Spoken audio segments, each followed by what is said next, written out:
Welcome, my name is Tobin, and in this video, I want to take a look at products like Barbasol, their environmental impact, as well as their impact on our personal health. There's a long list of ingredients that can be found in many of these products. Barbasol is not the only healthcare, cosmetic, beauty product that we use that these chemicals can be found in. We can also find them in shampoos and even in toothpaste. And the list goes on to hundreds, if not thousands, of products that many of us use on a daily basis that are destructive to the environment. The impacts of them, they do not easily degrade. Most often, they remain in the environment long after we wash it down the drain or long after we discard it into the trash can. Right up front, for those who don't know me, I want to point out that I'm in no way a scientist. I don't even teach science. I don't have a PhD. The only license I have is from the DMV. When it comes to science, I know about as much as Bunsen Honeydew and Beaker, and I wouldn't even give myself that much credit. I think Honeydew is certainly more of a scientist than I am. I am, however, concerned about the environment and, just as importantly, my personal health. If someone was to ask you if you wanted to expose yourself to chemical gases on a daily basis, what would you say? I'd want PPEs, personal protective equipment, a mask, goggles, respirators. It depends on what I'm being exposed to. Gloves, maybe even a suit, right? Some type of protective outerwear.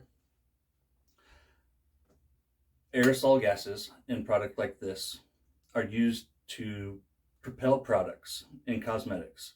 As many of the gases that are used to bring it up and out. Okay, it's a propellant. It propels it out of the canister.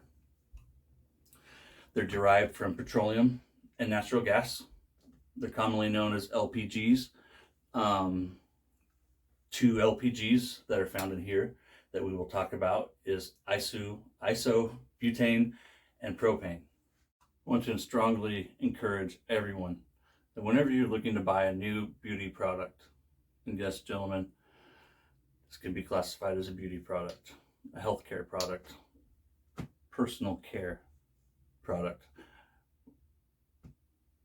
Whenever we start looking at some of these things, we really need to start looking more closely at the ingredients list, because many of these chemicals are cancer causing. And while the FDA, the Canadian government, the European Commission, in small doses, they will tell us that these products are safe. And I believe that. But the problem comes in my opinion, when I'm using these chemicals on my hair, on my face, on my body, and then in my toothpaste. All this adds up. And if you start, using these products as a child, and then teenager, we start shaving. By the time we're 50 or 60, it's no wonder why so many people have cancer. We're exposed to all these things outside of our control that we can't do anything about. But one thing we can control is the products that we use on a daily basis. Me struggling with isobutane a minute ago is a great reminder that if you cannot pronounce an ingredient on a label, you probably don't want to be using it. I've also learned if it has numbers in it, like Lauryl 23, we'll talk about that in a second, you probably don't want to be using it.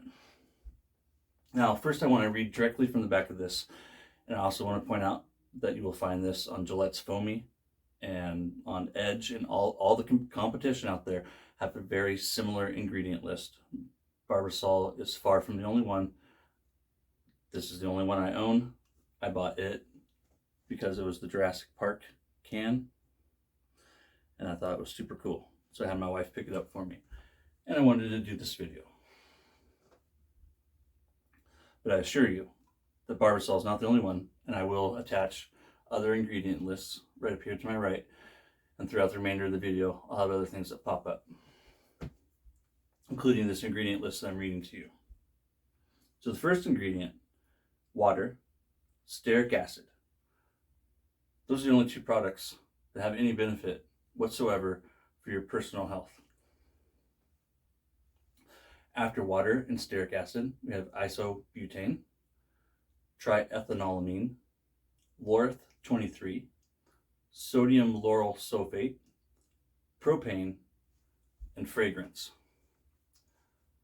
They don't have to list what they put into fragrances, but I can tell you it's not good. In preparation for this video, I used many resources, and I will post several of them in the description and have links there. But I also will continue to attach photos, screenshots that I did from the research that I've been doing this past week in preparation for this. I used the FDA, I used the Canadian government's findings, and the European Commission. And something I didn't know until recently is that when it comes to these kind of laws, the American government, and I love my country, I support my government, but the American government is more relaxed than the Canadian in some instances, and much more relaxed than the European Commission. Do I think that they all have it right? No, probably not. They're run by people. People are, make mistakes. I make mistakes. There's always room for improvement. But from what I've learned this past week is that the FDA can do better. Whatever the reasons are, don't have time for that in this video. One place that I found a great tool to be a great tool in this was the Environment Working Group, the EWG. They have like 90,000 different products and chemicals listed, and they rate them from 1 to 10, 1 being what you want it to be, and 10 being the least desirable for your health. So the first ingredient is water. Water gets a 1. I won't go into too much detail about water. It's aqua, H2O. It's the source of all life. It has skin benefits. The second ingredient listed on the label is stearic acid. Stearic acid is a saturated fatty acid. Its name comes from the Greek word steer, which means tallow. Benefits of stearic acid: it's an emollient, meaning it works by softening and smoothing the skin. It retains moisture in the skin. It reduces inflammation. It can reduce signs of eczema. And with stearic acid, and certainly everything that follows after this, is not the kind of thing that you ever want to use by itself. You just don't want to go out and buy stearic acid and apply it to your skin. We're just talking about in products. I want to make that clear, that while stearic acid has benefits in Barbasol, by itself, it is dangerous. So out of the 8 ingredients, 8, only 2 of them have any health benefits whatsoever. That's the water and the stearic acid. From there we move on to the gases, the chemicals. The third ingredient listed is isobutane. It is a hydrocarbon. It is a colorless, odorless gas. It's been used as a refrigerant since 1993. And as a refrigerant, it poses a risk of fire and explosions, as does propane, which is at the bottom of this list. I don't know about you, but I don't normally think of propane or isobutane as being something that I want to put on my skin. Hey Ma, will you pass the propane? Not happening, right? Okay. There's no skin benefits. So the FDA is relaxed on a lot of its things. Canada's kind of here from what I've learned. I could be totally wrong, right? This is just my opinion. This is just what I found in my years of wet shaving, the things that I've learned over that time, and then what I've learned during this last week. I've spent several hours, many hours this past week doing research. No skin benefits. The EWG has the ratings here, like you've seen with the stearic acid. Cancer is low. Allergies and immunotoxicity is moderate. Developmental and reproductive toxicity is low. The European Commission, I have notes here to keep me in line because I'm not Professor Honeydew and I sure as hell ain't Beaker, even though the hair is kind of the same. Not quite. In my youth, I had more of a Beaker hair going on though.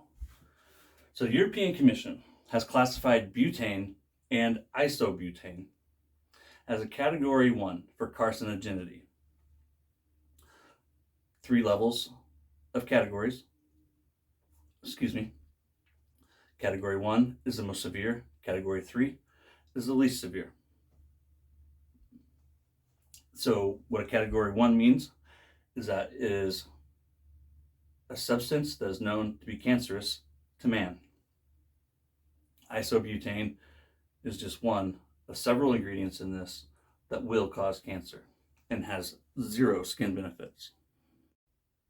The 4th ingredient on the list is triethanolamine.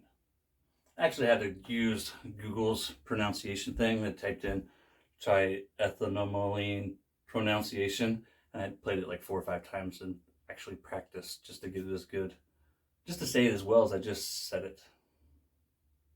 Yeah. So the European Commission, they've actually restricted it in cosmetic uses. It's really not easy to get it into products in the EU. However, here in America, it's fairly simple. Now, I know you're saying, but Tobin, what does trihexylmethyl do anyways? Hey, that's a great question, viewer. What it does is it helps creams and lotions last longer. That's it. That's the only thing it's doing. No skin benefits, 0 skin benefits.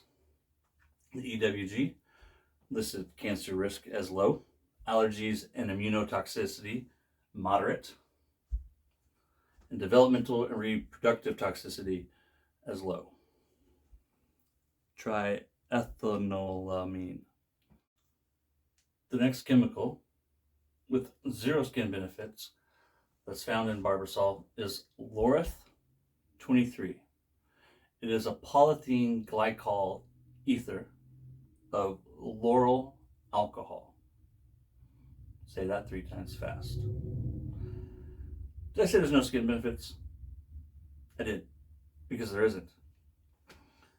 With all these two, it's a good time to mention that the scores that you see and the risk involved with these chemicals greatly increases if you get them anywhere near your eye or in your mouth.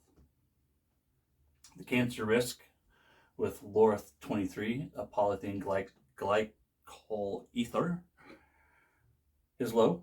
Allergies and immunotoxicity, low. Developmental and reproductive toxicity is, yeah.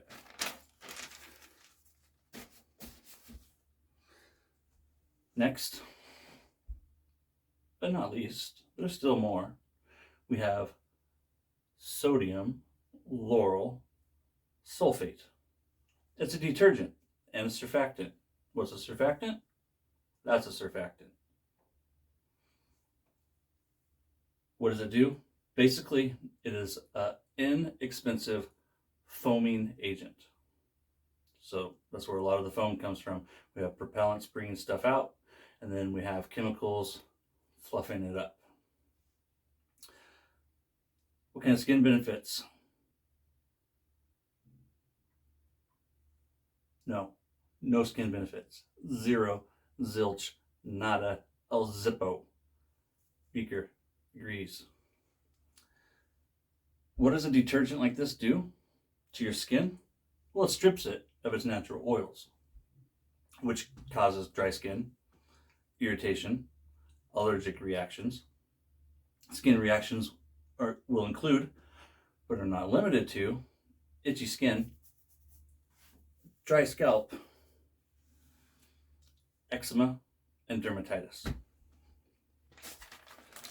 Detergents are not made to go on your body, and they're very bad for the environment. Canada, and the European Commission say that the health risk is moderate. The FDA says that the health risk is low. I don't know. I'm just going off of what I've read. The cancer risk, according to EWG, is low. Allergies and immunotoxicity, low. Developmental and reproductive toxicity, low. It should be noted too, gentlemen, that two of these different products, speaking to the gentleman here, at least two of these products here will cause mutations and other male health unpleasantries. You should really look up these ingredients. I'm so glad that this idea came to me a couple months ago, and I got to thinking about it more and more, because I have been kind of health conscious. But I started thinking about it more. I'm changing my toothpaste. I really am. Look up what's in Crest and Colgate, and you'll see that some of these things I'm talking about are in there.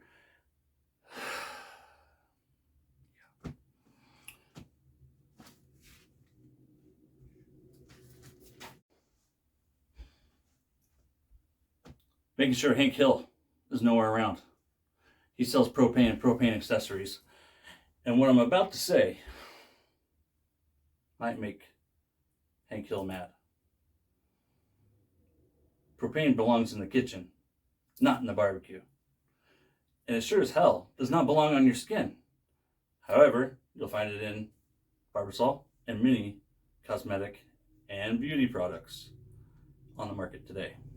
Skin benefits, zero, zilch, nada. About the same as the previous four. Propane is a hydrocarbon. I know most of us are familiar with what propane is. And if you don't know who Hank Hill is, that's the dad in King of the Hill, a cartoon that was popular on Fox in the 90s, and is arguably still one of the best cartoons ever made. That's a fact. Cancer risk, according to the FDA, is low. The European Commission will say otherwise.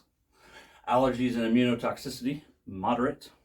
Developmental and reproductive toxicity, low.